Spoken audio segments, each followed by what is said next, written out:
दिनै मा जादों बेहाय दिनै जोङो बेयावहाय भेरगाव डिस्ट्रिक्ट हिसाबै जेसेबां जोंहा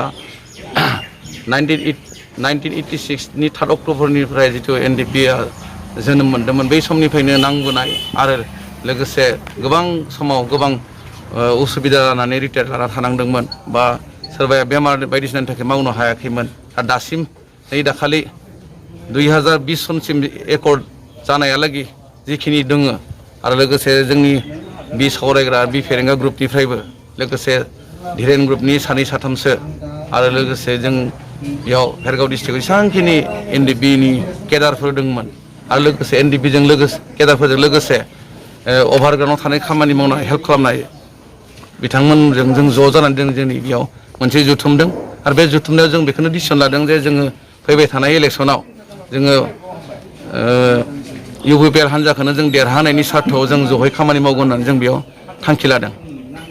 जोंनि साननाया एसे आलादा मानो होनोबा जोंनि बिथांमोना मा सार्थआव बिपिएफ खालामदों जों बेखौ मिन्थिया खिन्थु दिनै बिपिएफनि दैदेनगिरिफोरा बुंदों जे बिटिआर एकर्डखौ जों सापर्ट गैया होनना बुंदों जों बेनि थाखायनो जों दिनै बिपिएफखौ जों सापर्ट खालामनो हाया मानो होनोब्ला दिनै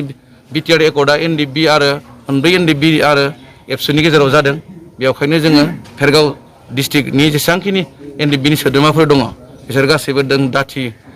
गोसोफ्रानानै दङ जे जों UPPLखौ जेरैखि जाया जों देरहाहोगोन बिथांमोना गावसोरनि सार्थनि थाखाय अपमान खालामदों बिटिआर एकर्डखौ नाथाय दुखुनांथावनाया बेनो बिथांमोना एसेबां बोसोर दिनै नांनानै दिनै रायजो राजाखौबो बिथांमोननि नांनायावनो एसेबां दुखु खस्थ' होनानै दिनै बिथांमोना रायजो राजाखौ गारनानै दिनै ब्लड बिपिएफजों थांनायाबो दुखु गोनां बाथ्रा।